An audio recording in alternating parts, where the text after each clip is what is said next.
Welcome back. इस video में हम एफ एंड एल स्टेटमेंट्स के ऊपर बात करेंगे, जो कंडीशनल स्टेटमेंट्स होते हैं बेसिकली ये, और जिनको हम यूज़ कर सकते हैं कंपैरिजन के लिए या डेटा को कंपेयर करने के लिए या कहीं पर कोई लॉजिक यूज़ करने के लिए। ठीक है जी। इफ़ का मतलब होता है अगर और एल्स का मतलब होता है अगर ये ना हो तो फिर।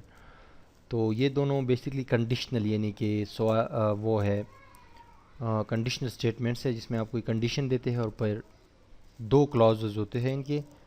एक में आप कंडीशन देते हैं और दूसरे क्लाउज में एक्सप्रेशन देते हैं। तो जो भी कंडीशन पूरी हो रही होगी उसी हिसाब से वो एक्सप्रेशन जो है वो ट्रू होगी या ट्रू हो रही होगी। ठीक है जी। तो ये पेज है हमारे पास डेटा टाइप्स का था, तो इसको हम सेव एज करते हैं और इसको नाम दे देते हैं इफ एल्स डॉट php।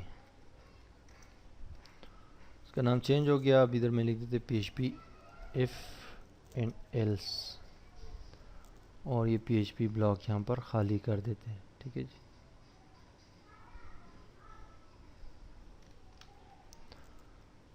तो मिसाल के तौर पे हमारे पास जो है,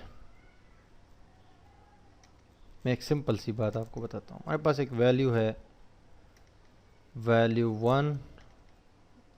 वन इज इक्वल टू 123, और वैल्यू वन जो है, वैल्यू टू जो है वो है अपना इज इक्वल टू 1234। ठीक है जी।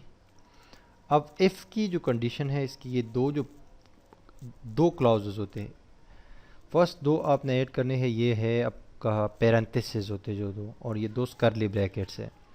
तो इन दो पैरेंथेसिस में आपको कंडीशन देनी है कि ये कंडीशन है, और अगर ये ट्रू हो रही हो, पूरी हो रही हो, तो फिर यहाँ पर जो है इन दो कर्ली ब्रैकेट्स के अंदर ये जो एक्सप्रेशन हम दे रहे हैं ये जो है डिस्प्ले हो जाए पेज पे। तो मतलब कंडीशनल स्टाइल वो है। तो यहाँ पर मैं मिसाल के तौर पे कहता हूँ कि if value one is equal to, यहाँ पर आप डबल कोट वो डबल देंगे। ठीक है, डबल आई मीन डबल ये इक्वल साइंस देंगे, क्योंकि अगर सिंगल आप देंगे तो उसका मतलब है वेरिएबल को वैल्यू असाइन करनी होती है ना सिंगल इक्वल में। तो यहाँ पर और किसी भी प्रोग्रामिंग लैंग्वेज में आपको डबल इक्वल्स देने होते हैं जब आप कंपेयर कर रहे होते हो, यानी मुआवजा कर रहे हो दो वैल्यूज़ का। तो मैंने कहा कि वैल्यू वन अगर इक्वल टू हो वैल्यू टू की, ठीक है जी, तो क्या कुछ हो जाए, मतलब यहाँ पर क्या दे दीजिए, दे दे हाँ। तो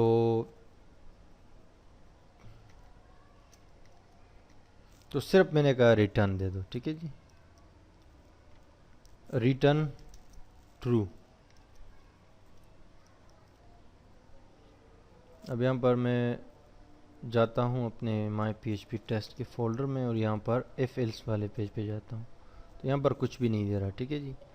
अब मैं ये 4 हटा देता हूँ और कंट्रोल एस कर देता हूँ, ये बराबर नहीं देना, अब ये इक्वल है दोनों। तो मैं अब रिफ्रेश कर देता हूँ। इस असल में हमने यहाँ पर ये गलत लिखा है। ठीक है जी, ये जो है ये हमने सही नहीं लिखा है। यहाँ पर मैं चाहता हूँ कि अगर ये दोनों इक्वल हो ना, तो कंट्रोल एस करके मैं सेव कर देता हूँ, खाली रहने देता हूँ इसको। ठीक है, रिफ्रेश कर रहा हूँ। बेसिकली हमें खाली नहीं रहना है। अब मैं यहाँ पर कोई एक्सप्रेशन देता हूँ, मिसाल के तौर पे मैं इको कर देता हूँ।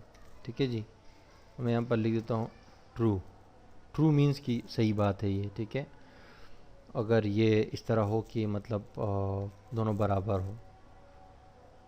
और इफ़ के साथ हमेशा हम एल्स स्टेटमेंट यूज़ कर सकते हैं, या हम इफ़ बार बार यूज़ कर सकते हैं, if this if that if that if that if that. Else आखिर में भी यूज़ कर सकते हैं, इफ़ एल्स भी यूज़ कर सकते हैं, बार बार यूज़ कर सकते हैं। मिसाल के तौर पे मैंने कहा कि एल्स अगर ऐसा ना हो, तो फिर जो है दोबारा, चूंकि कंडीशन तो है ही नहीं, पहले वाली में कंडीशन आ गई, दोबारा एल्स में तो कंडीशन होती ही नहीं है। तो इसका मतलब होता है कि वरना या दीगर सूरत में ये कर लो। मैं एक को कर देता हूँ और फॉल्स कह देता हूँ। फॉल्स मीन्स कि नहीं होगा ना, मतलब वो इक्वल नहीं होगा, तो तभी यहाँ पर फॉल्स आएगा। अब हमें ट्रू आना चाहिए पेज पे। मैं रिफ्रेश करता हूँ, यहाँ पर ट्रू आ रहा है। अगर हम इसको चेंज कर दें वैल्यूज़ को, तो डायनामिकली ये चीज़ें चेंज होगी। जैसे कि मैंने इसको चेंज कर दिया वैल्यू टू को, तो अब ये दोनों इक्वल नहीं है, बराबर नहीं है, डिफरेंट है। पेश किया तो वो फॉल्स हो गया। तो इसी तरह जो है हम इसमें वो कर सकते हैं ना, ये दो वैल्यूज़ को हमने वो किया, या हम इस तरह कर सकते हैं कि अगर ये वैल्यू जो 1 है ये इज इक्वल टू हो 1 2 3 की, ठीक है, तो फिर इस तरह कर लिया जाए, यानी कि वो भी सिंपल सी बात है, फिर ट्रू हो जाए। तो मैं रिफ्रेश करता हूँ, वो ट्रू हो गया। तो मैं इस तरह भी कह सकता हूँ कि अगर ये जो वैल्यू है ये ग्रेटर देन इक्वल टू हो 100 की, ठीक है जी, तो फिर ट्रू हो जाए, अदरवाइज फॉल्स हो जाए, तो स्टिल ये ट्रू आएगा। रिफ्रेश करें, सॉरी यहाँ पर वैल्यू इक्वल टू ये ट्रू में यहाँ पर बाद में लगा देता हूँ, ठीक है। अब मैं रिफ्रेश करता हूँ तो यहाँ पर ट्रू आ रहा है, ठीक है। मैंने कहा कि ग्रेटर देन हो या इक्वल टू हो 100 की, वैल्यू 1 के अंदर जो वैल्यू है ना ये अगर इक्वल टू हो या ग्रेटर देन हो 100 के, फिर ट्रू हो जाए, अदरवाइज फॉल्स। तो यहाँ पर हमने दे दिया है एल्स की सूरत में। या इस तरह भी हम कहते हैं कि लेस देन हो, ग्रेटर देन हो, ये सारे जो अरिथमेटिक जो ऑपरेटर्स है ये हम यूज़ कर सकते हैं यहाँ पर, ठीक है।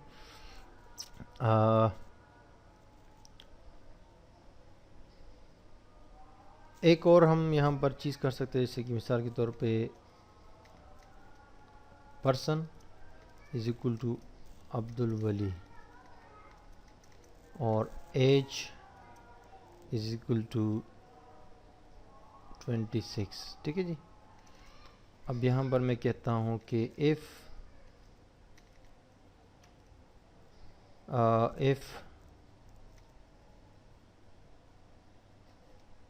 एज इज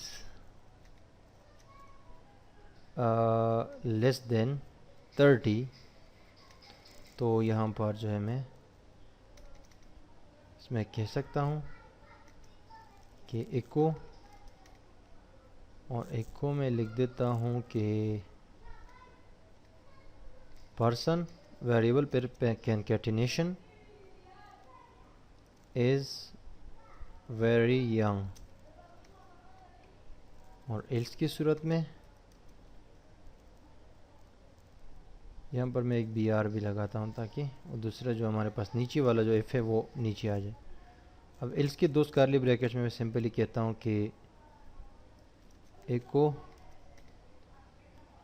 पहले वेरिएबल वो करता हूँ पर्सन डॉट कंकैटिनेट किया age very age not young, simple. Control S करके सेव किया, इधर भी बी आर लगाता हूँ ताकि नीचे वाला जो है, जो एक और कंडीशन थी वैल्यू वाला, वो नीचे आ जाए ना। तो मैंने एज को 26 दे दिया है, और ये लेस देन कहा है कि एफ में कि अगर लेस देन हो 30 तो ये वाली जो है एक्सप्रेशन ट्रू हो जाए, अदरवाइज ये दूसरी वाली ट्रू हो जाए। और वैल्यू हमने अब्दुल वली दी थी, वो पर्सन तो वही है। एनीवेज अब रिफ्रेश करते हैं तो कह रहे Abdul Wali is very young, क्योंकि 30 ईयर से कम है ना। Abdul Wali is very young, अब देख सकते हैं Abdul Wali is very young. ये हम थोड़ा सा स्पेस भी अगर देना चाहे दोनों के बीच में तो ये दे सकते हैं ना, पर्सन और उसके। तो उसके लिए सिंपली आपने दो डबल कोट्स, खाली दो डबल कोट्स ऐड करने हैं और उसमें थोड़ा सा स्पेस देना है। प्रेस किया, वो देखिए आप अलहदा हो गया। अगर आप ये दो ऐड ना भी करते हैं तो भी ज़रूरत नहीं है, यहाँ पर आप थोड़ा सा स्पेस दे दें इसमें, तब एक बार स्पेस दे दें, ये डबल कोट के बाद ये जगह खाली हो जाएगी, तो वहाँ पर ये अलहदा हो जाएंगे। प्रेस करें, वही देखो Abdul Wali is very young.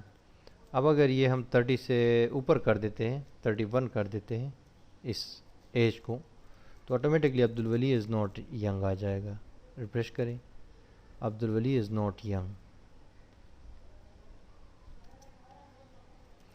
So if and else statements को हम यूज़ करेंगे प्रोजेक्ट्स के अंदर भी, बट यहाँ पर आपको बताना था कि ये सिंपल सी बात है बस। इफ़ एक कंडीशन अगर ट्रू हो रही हो तो एक्सप्रेशन चल जाएगा। नहीं हो रही हो, फॉल्स हो रही हो, तो एल्स की सूरत में वो होगा।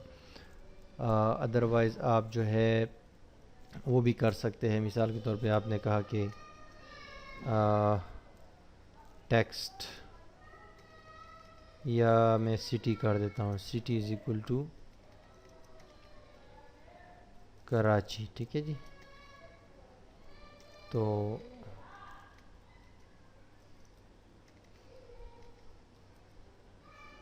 City 2, city 1 is equal to Karachi, city 2 is equal to Kabul, और city 3 is equal to Mumbai. अब मैं यहाँ पर इफ करता हूँ कि अगर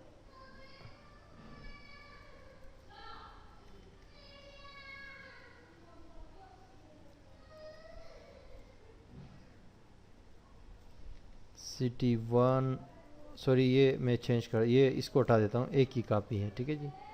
just city, if city is equal to Karachi, ठीक है जी, तो मैं इसको डबल सिंगल कोट्स, ये सॉरी कर्ली ब्रैकेट्स में कहता हूँ कि एको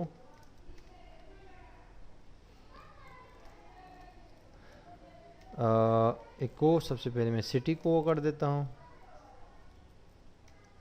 और उसके बाद कैनकेटिनेशन, और फिर मैं यहाँ पर कहता हूँ कि this city is in Pakistan, ठीक है जी। अगर कराची हुई तो एल्स, इस एको को कॉपी करता हूँ मैं और यहाँ पेस्ट कर देता हूँ, city is not in Pakistan. Very simple सा आपको बता रहा हूँ, जस्ट कराची है तो it is in Pakistan, otherwise it is not in Pakistan. एक बी आर लगा देते हैं यहाँ,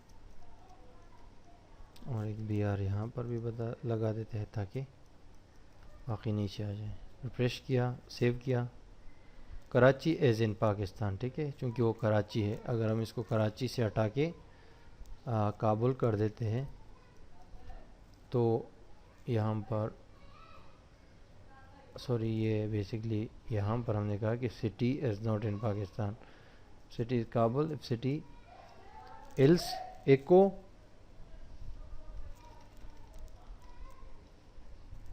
यहाँ पर सिंपली लिख देते हैं this city is not in Pakistan, that's it. अब रिफ्रेश करते हैं, equal to Kabul, if city is equal to, oh sorry double को वो लगाना है, डबल 2 बार जो है वो इक्वल लगाना है, वो हम भूल गए थे। दोबारा मैंने सेव किया, अब रिफ्रेश किया, this city is not in Pakistan, ठीक है जी। तो ये सिंपल जो है आपको कंपैरिजन और इफ एंड एल स्टेटमेंट का आपको बताना था। इस वीडियो के लिए इतना ही, और नेक्स्ट वीडियो में लूप्स के ऊपर बात करेंगे, और फिर उसके बाद फंक्शंस के ऊपर, और फिर आगे बढ़ते जाएंगे इस कोर्स में। Stay tuned.